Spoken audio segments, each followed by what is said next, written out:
துவக்க உரையாக இந்த தமிழ்நாட்டில் திமுக அதிமுக போன்ற அரசியல் கட்சிகளுக்கு மாற்றமான ஒரு அரசியல் கட்சி தேவை என்று ஒரு கட்சியை அமைத்து அந்த கட்சியின் மூலமாக தமிழகம் முழுவதும் களமாடக்கூடிய நாம் தமிழர் கட்சியினுடைய கரத்தை வலுப்படுத்தும் விதமாக அந்த கட்சியினுடைய இளைஞர் பாசறை மாநில ஒருங்கிணைப்பாக இருக்கக்கூடிய அன்பு மகள் வழக்கறிஞர் துர்கா குமாரசாமி அவர்களை பழனி பாபா குறித்து ஒரு 5 நிமிடம் பேசுமாறு அன்போடு அழைக்கிறேன்.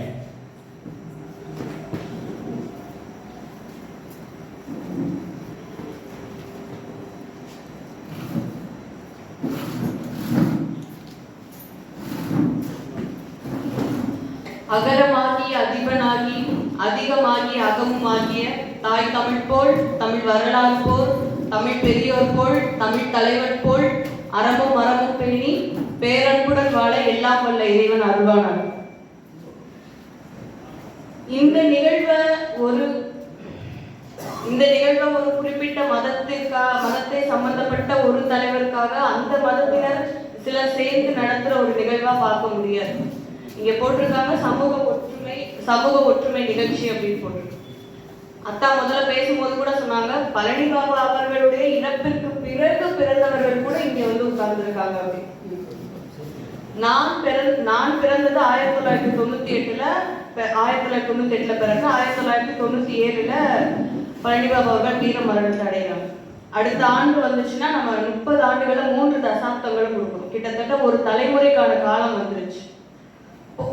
என்னுடைய தந்தை வந்து விருதுநகரம் பூர்வீகமா கொண்டவங்க. அங்க அன்னை சிவகாமபுரத்துல ஒரு பழக்கம் என்ன இருக்குன்னா, அங்க இஸ்லாமியர்களும் இந்துக்கள் என்று சொல்லப்படக்கூடிய சைவர்களும் தமிழ் சைவர்களும் வந்துட்டு மாமன் மச்சனன் உறவை சொல்லி வளர்ந்த பிள்ளைகளா இருப்பாங்க. எங்க அப்பா படிச்சது எல்லாமே வந்துட்டு இஸ்லாமிய பள்ளிக்கூடங்கள்ல அப்படி படிச்சிருக்காங்க. அங்க ஒரு பழக்கம் இருக்குமா, அங்க ஏதாவது சமூக நிகழ்வு அப்படின்னா வந்துட்டு ஒரு பெரிய தட்டுல அண்டாக்கு மூடுற மாதிரியான ஒரு பெரிய தட்டுல மொத்தமா வந்து உணவு இறைச்சி வகையோ அன்னைக்கு என்ன சமைச்சிருக்காங்களோ அந்த உணவுகளை வந்து வச்சிருவாங்க. அதை வச்சுட்டு யார் யார் சேர்ந்து சாப்பிடுவான் அப்படின்னா வந்து தெரிஞ்சவங்களாம் போய் சாப்பிடுவாங்க, நண்பர்கள் சேர்ந்து சாப்பிடுவாங்க அப்படிலாம் கிடையாது. அந்த நிகழ்வுக்கு வந்தது அதை ஏற்பாடு செய்வது எல்லாமே இஸ்லாமிய மக்களா இருப்பாங்க. ஆனா அந்த நிகழ்வுக்கு வந்து அந்த பகுதிகளில் சுத்தி இருக்கிற எல்லா மக்களுமே வருவாங்க. அப்ப அந்த இடத்துல ஒவ்வொரு இடத்துலயும் ஒவ்வொரு மேஜையில அந்த தட்டு அந்த உணவோட வைக்கப்பட்டிருக்கும். அப்ப யார் வேணாலும் வந்து உட்கார்ந்து சாப்பிட்டுக்கலாம். இப்ப இங்க ஒரு இடம் இருக்கு, 3 பேர் இருக்காங்க, நான் புதுசா வந்திருக்கேன்னா நான் அவங்களோட வந்துட்டு வாழ்த்துக்களை பரிமாறிட்டு அவங்க உட்கார்ந்து சாப்பிட்டுக்கலாம். அந்த நிகழ்வின் மூலியமா வந்துட்டு எல்லாரும் வந்து ஒருத்தர் தெரிஞ்சவங்களா ஆயிடுவாங்க. நான் என்னுடைய பேர்ல இருந்து நான் எந்த மதத்தை சார்ந்தவளா இருப்பேன்றதை எல்லாராலையும் யூகிச்சிருக்க முடியும். ஆனால் நான் என்னோட உணர்விலிருந்து என்னுடைய பெற்றோர் எனக்கு சொல்லிக் கொடுத்ததுல இருந்து மதத்தை விட மனித நேயத்தை அதிகமாக சொல்லிக் கொடுத்ததுனாலதான் இன்னைக்கு உங்களோட நான் வந்து உட்கார்ந்துருக்கேன். ஐயா சாகுல் மீது ஐயான்னு சொல்றதோ சாருன்னு சொல்றதுக்கு பதிலாக அத்தான்னு சொல்றேன்னா அதுக்கு காரணம் இந்த மண்ணிலிருந்து தமிழ் மண்ணிலிருந்து நமக்கு சொல்லிக் கொடுக்கப்பட்ட அறமும் மனித நேயம் தான் காரணம். பழனி பாபா அவர்கள் வந்து தமிழ் தேசியத்துக்கும் அவருக்கும் என்ன சம்பந்தம் அப்படின்ற கேள்விகள் வந்து பொது தளங்கள்ல இருக்கிற நிறைய பேருக்கு இருக்கு. இன்னைக்கு நான் ஒரு நிலைப்பாடு வச்சிருந்தேன் வாட்ஸ்அப்ல, அதை பார்த்த என்னோடவங்க இவங்க யாரு, இவங்களுக்கும் என்ன சம்பந்தம், இவங்க நாம் தமிழர் கட்சியில இருந்தாங்களா, முன்னாடி இருந்தாங்களா, இப்ப இருக்காங்களா அப்படின்ற கேள்விகளை கேட்பாங்க. அப்ப நாம் தமிழர் கட்சின்றது ஒரு காலத்துல இப்படி ஒரு தேவை இருக்கும், திராவிடத்துக்கு எதிராகவும் இந்த மண்ணுக்காக ஒரு மக்களுக்கான அரசியலா இப்படி ஒரு கட்சி உருவாகும்ன்றதுக்கெல்லாம் முன்னாடியே 15-20 ஆண்டுகளுக்கு முன்னாடியே தமிழர்களா நம்ம ஒன்றிணைறது எவ்வளவு முக்கியம் என்று வலியுறுத்தியவர் பழனி பாபா என்பதனால தமிழ் இனத்திற்கு தமிழ் பழனி பாபா அவர்கள் பெரியாரா இருந்தார். பொன்பரப்பி தமிழரசனை அண்ணன் என்று சொன்னதுனாலும், எங்கள் தலைவர் மேதகவே பிரபாகரன் அவர்களை தம்பி என்று சொன்னதுனாலும் தமிழ் தேசியவாதிகளுக்கு பழனி பாபா அவர்கள் முன்னோடிதான். நான் ரொம்ப சுருக்கமா சொல்ல விரும்புறது என்ன அப்படின்னா, பழனி பாபா அவர்கள் பேசுனது எதுவுமே வந்துட்டு அன்னைக்கு இருக்கிற மக்கள் அவங்க அந்த கூட்டத்தோட கேட்டுட்டு அதோட முடிஞ்சு போகணும் அப்படின்றதுக்காக கிடையாது. 80களில் 90களில் எத்தனை தலைவர்களோட பேச்சு அந்த மாதிரி காணொலிகளா பதியப்பட்டிருக்குன்றது எனக்கு தெரியல. அந்த காணொலிகள்ல எல்லா காணொலிகளையும் அவங்க சொல்றது என்னன்னா, என்னுடைய கடமை நான் சொல்றேன், அது போக வேண்டிய இடங்களுக்கு போக வேண்டிய செவிகளுக்கு அதுக்கான நேரத்துல போய் சேரும் அப்படின்றத சொன்னாங்க. நான் வந்து இளங்கலை மதுரையில உளவியல் மற்றும் சமூகவியல் படிக்கிறேன். அதுக்கப்புறம் அப்பதான் இந்த ஜல்லிக்கட்டு போராட்டம் அதெல்லாம் நடக்குது. அதுக்கப்புறம் இருக்கிற மாற்றங்கள் அந்த சமூகத்துல என்ன தேவை, யார் வலிமையா அந்த சமூகத்துக்கான மாற்றத்தை நோக்கி செயல்பட முடியும் அப்படின்றத சிந்திக்கும் போது அப்ப இன்னென்ன தலைவர்கள்லாம் இருந்திருக்காங்கன்னு அதிகமா ஒரு வாசிப்பு பழக்கம் அதிகமா உருவாகும் போது பழனி பாபா அவர்களை வந்துட்டு சமூக போராளி கூடவே அவர் ஒரு வழக்கறிஞரா இருந்ததுனால என்னென்னலாம் சாத்தியப்படுத்த முடிஞ்சிச்சுன்றதை புரிஞ்சுக்கிட்டதுக்கு அப்புறம் தான் நான் ஒரு வழக்கறிஞரா ஆகணும் அப்படின்றதையும் நான் முடிவு பண்றேன்.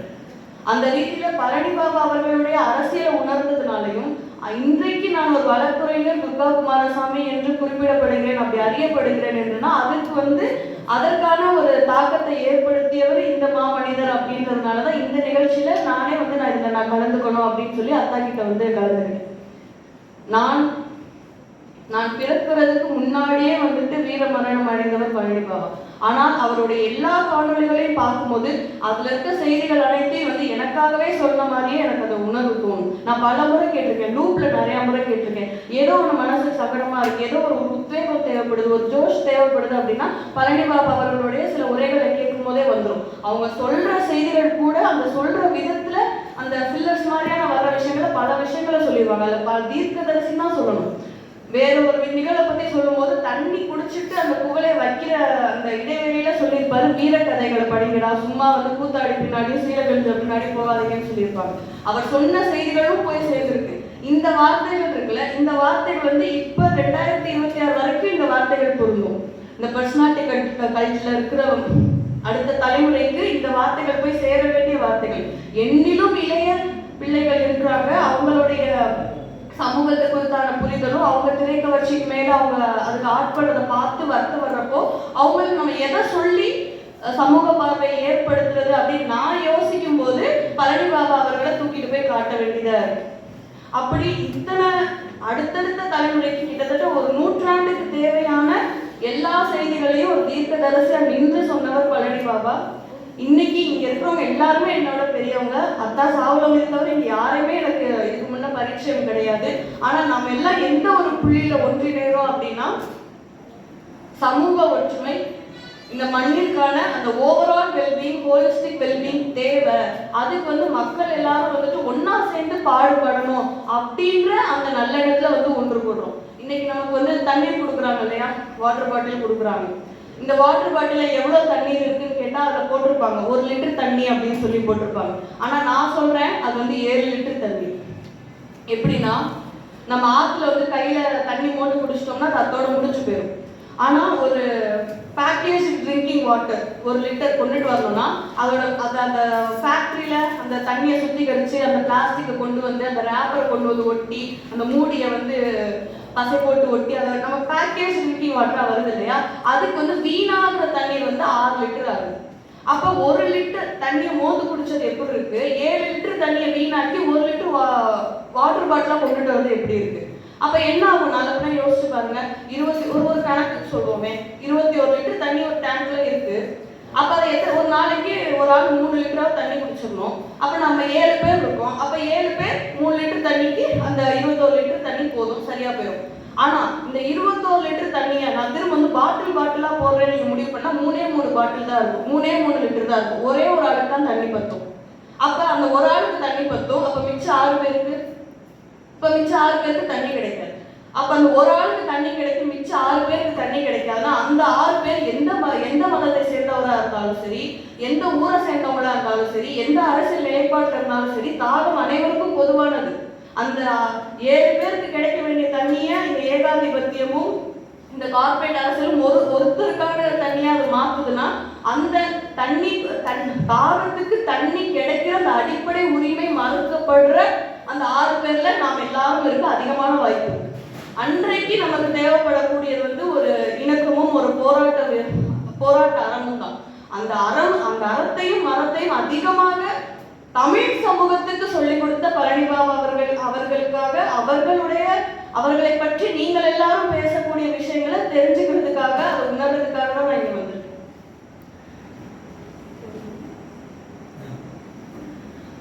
நான் இங்க வந்தது வந்துட்டு என்னுடைய நண்பர் ஒருத்தர் இப்ப வருவாரு. அவர் வந்து நான் சட்டக்கல்லூரி சேரும் போது அவர் வந்து இஸ்லாமியர். நாங்கள் சட்டக்கல்லூரி சேரும்போது அப்போதான் வந்து தமிழ் தேசத்தில் அதிகமான ஈடுபாடு இருந்து நாம் தமிழர் கட்சியோட இணைந்து செயல்படுற காலம். அப்போ நான் சொல்கிறேன், எனக்கு ஒரு தலைவர் தெரியும், இவர் இப்படி சொல்லுவார், இந்த மாதிரிலாம் பேசுவாங்க தெரியுமா அப்படின்னு சொல்கிறேன்.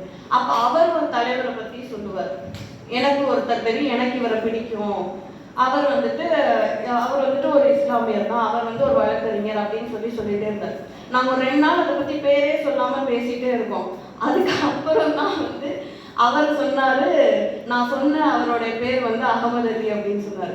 நான் சொல்கிறேன், பழனி பாபாவோட பேரும் அகமது அலி தான் அப்படின்னு சொல்லி நான் சொல்கிறேன். நாங்கள் 2 நாள் பேசுனதுக்கு அப்புறம் தான் தெரியுது நாங்கள் 2 பேரும் ஒரே தலைவரை பற்றி பேசியிருக்கோம் அப்படின்னு. அப்போது என்னை பொறுத்தவரை உங்கள் எல்லாருக்கும் பழனி பாபா அவர்கள் மீது அதிகமான பற்றும் மரியாதையும் இருக்கும். ஆனால் உங்கள் அனைவருக்கும் பழனி பாபா அவர்கள் மீது எவ்வளவு உரிமை இருக்கோ, உங்கள் அனைவருக்கும் பழனி பாபா அவர்கள் மீது எவ்வளவு பற்று இருக்கோ, அவருடைய சிந்தனைகள் மீது எவ்வளவு மதிப்பு இருக்கோ, அதே அளவு எனக்கும் அவர் மீது நேசம் இருக்கிறது, மதிப்பு இருக்கிறது. காரணம், நாங்கள் சமூக ஒற்றுமை, சமூக நல்லிணக்கம் என்று அந்த மனிதர் பேசி வந்ததுனால.